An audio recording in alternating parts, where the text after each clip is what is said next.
नमस्कार।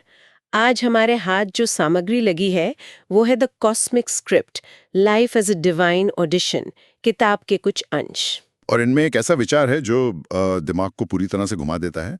ये कि हमारी ये जिंदगी, ये सारी दुनिया असल में एक बहुत बड़ा दिव्य ऑडिशन है। एक नाटक जिसमें हम सब अपना अपना किरदार निभाने आए हैं। बिल्कुल। और ये पूरा विचार एक बहुत ही बुनियादी सवाल से शुरू होता है, जो अक्सर आध्यात्म की राह पर चलने वालों के मन में आता ही है।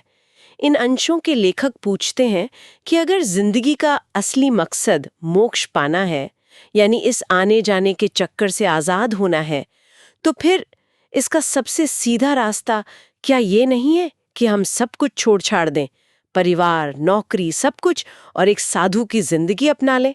हाँ, ये सवाल तो हमेशा उठता है कि अगर ये दुनिया एक माया है, एक बंधन है, तो इसमें फंसे ही क्यों रहना, सीधा निकल क्यों ना जाएं? लेकिन यहाँ जवाब वो नहीं है जो हम सोचते हैं। लेखक कहते हैं नहीं, बिल्कुल नहीं। तो चलिए इसी गुत्थी को आज सुलझाते हैं कि आखिर क्यों जिंदगी से भागना इसका हल नहीं है। और यहीं पर ये सोच एक नया मोड़ लेती है। देखिए, ये अंश जीवन को किसी सजा या एक इत्तेफाक की तरह नहीं देखते, बल्कि इसे एक मकसद से भरी परीक्षा मानते हैं। एक ऐसा चैलेंज जिसके लिए हमें यहाँ भेजा गया है।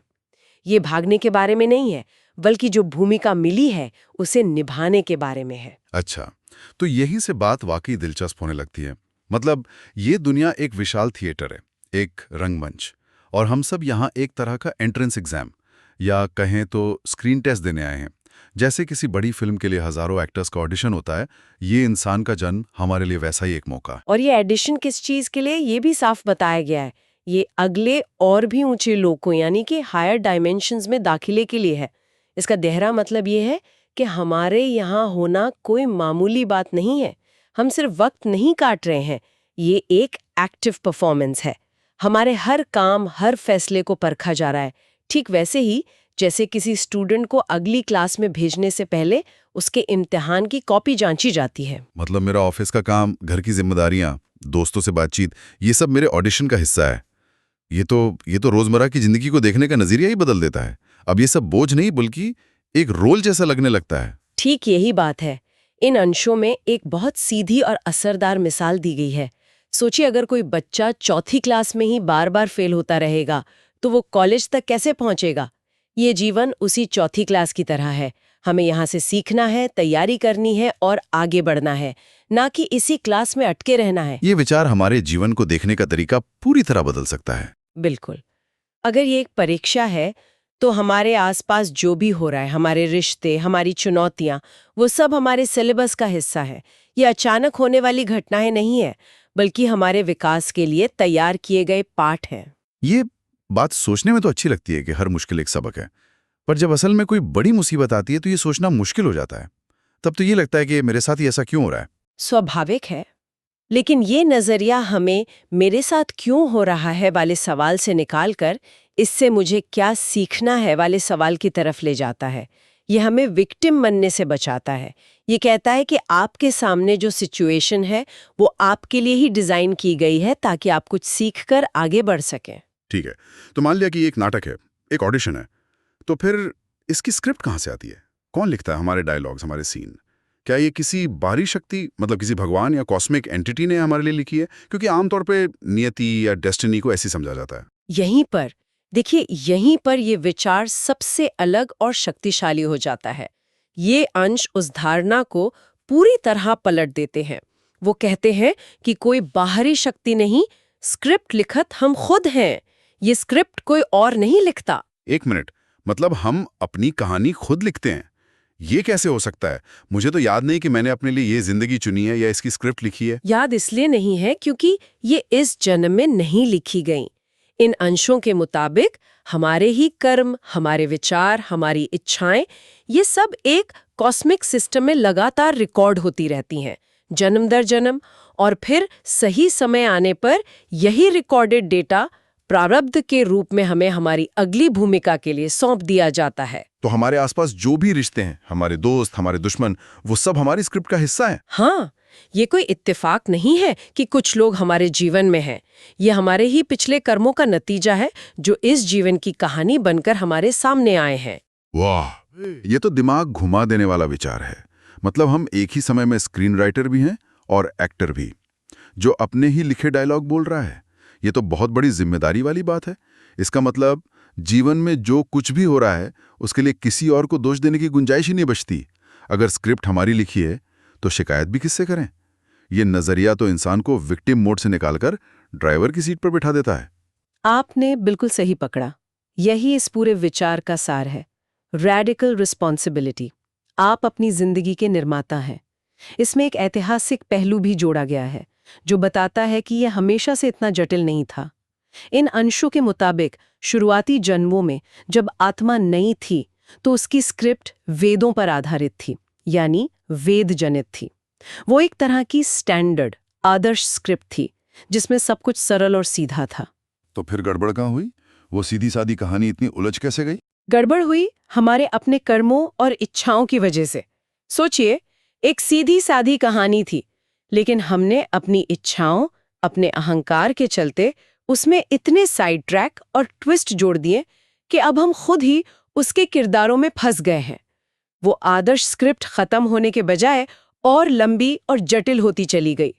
हमने अपनी स्क्रिप्ट को एक सरल नाटक से एक बहुत ही उलझे हुए महाकाव्य में बदल दिया है, जिसके पन्ने खत्म ही नहीं हो रहे। ठीक है, तो अगर ये स्क्रिप्ट हमारे ही पिछले कर्मों का नतीजा है तो यहाँ एक दुविधा खड़ी होती है।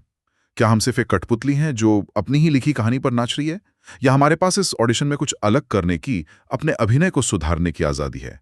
इस बारे में ये अंश क्या कहते हैं? ये बहुत जरूरी सवाल है और इसका जवाब है नहीं, हम कठपुतली नहीं हैं।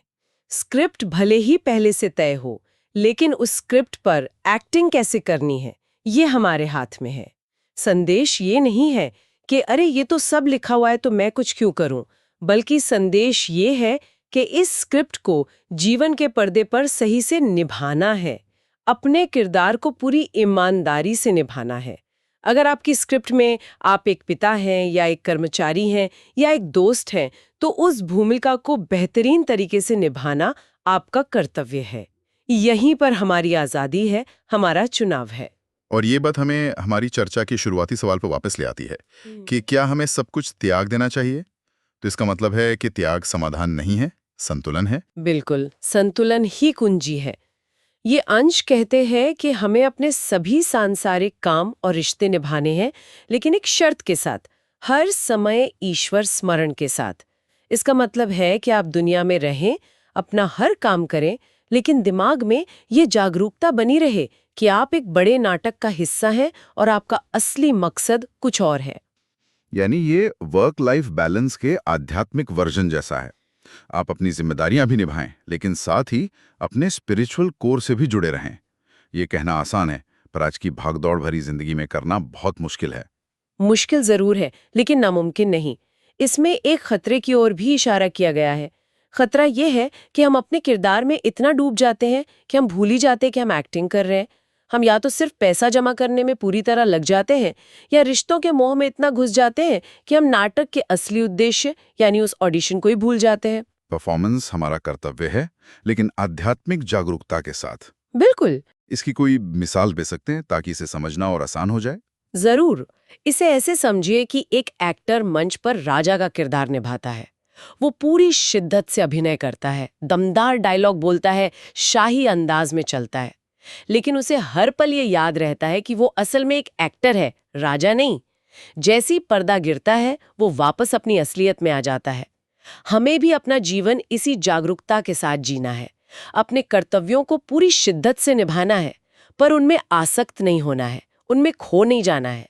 ये बहुत अच्छी मिसाल है, लेकिन फिर सवाल उठता है कि अगर हम इस ऑडिशन में फेल हो गए तो क्या होगा? अगर हम अपनी भूमिका ठीक से नहीं निभा पाए? यहाँ भी एक बहुत दिलचस्प बात कही गई है। फेल होने का मतलब सिर्फ बुरे काम करना नहीं है। इन अंशों के मुताबिक अगर हम अच्छे कर्म नहीं भी करते, लेकिन कोई गलत काम भी नहीं करते, मतलब एकदम न्यूट्रल रहते हैं, तो भी जीवन बेमतलब हो सकता है। सिर्फ निष्क्रिय रहना काफी नहीं है। नहीं? लेकिन ये तो अजीब बात है। मैं किसी का बुरा तो नहीं कर रही, बस अपना काम कर रही हूँ, अपनी जिंदगी जी रही हूँ। ये काफी क्यों नहीं है? ये काफी इसलिए नहीं है क्योंकि ये एक परीक्षा है, और परीक्षा में सिर्फ नकल न करना पास होने के लिए काफी नहीं होता है ना। आपको सवालों के जवाब भी लिखने पड़ते हैं, अगर आप खाली कॉपी जमा कर देंगे तो भी आप फेल ही माने जाएंगे। जिंदगी में सिर्फ बुरा ना होना काफी नहीं है, अच्छा होना, आगे बढ़ना, सीखना, ये जरूरी है। और फेल होने का नतीजा? नतीजा वही है जिसके बारे में हम सुनते आए हैं, जन्म मृत्यु का चक्र। ये अंश कहते हैं कि अगर जिंदगी बेमतलब हो गई तो ये साइकिल ऐसे ही चलती रहेगी। आपको दोबारा जन्म मिलेगा, एक नई स्क्रिप्ट मिलेगी जो शायद पिछली से भी ज्यादा मुश्किल हो, और फिर से वही ऑडिशन देना होगा। बिल्कुल जैसे वो चौथी क्लास का स्टूडेंट जो बार बार फेल हो रहा है, उसे बार बार उसी क्लास में बैठना पड़ता है, उसे अगली क्लास में नहीं भेजा जा सकता। लेकिन इसे सजा की तरह नहीं देखना चाहिए, ये एक और मौका है। सिस्टम आपको तब तक मौके देता रहेगा जब तक आप सीख नहीं जाते। इन अंशों में एक उम्मीद भी दी गई है। वो कहते हैं कि जब आप कोशिश करना शुरू करेंगे तो हो सकता है कि कुछ जन्मों के बाद आप कॉलेज तक पहुंच जाएं। प्रगति संभव है, लेकिन कोशिश जरूरी है। यहाँ एक बात और ध्यान देने वाली है। ये जो पूरा संकलन है, इसका लहजा बहुत ही अनोखा है।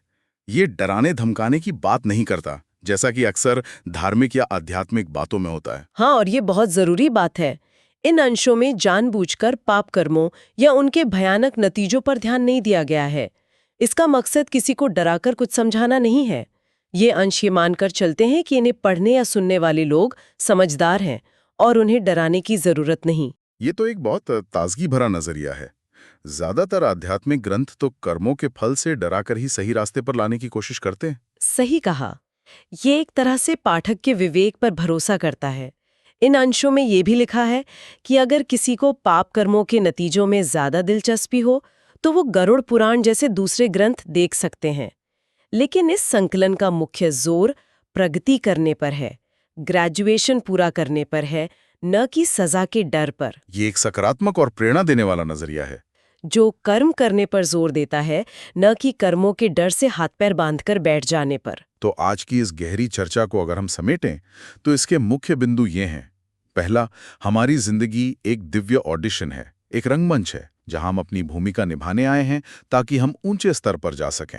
दूसरा, इस नाटक की स्क्रिप्ट, जिसे प्रारब्ध कहते हैं, किसी और ने नहीं बल्कि हमारे ही पिछले कर्मों ने लिखी है।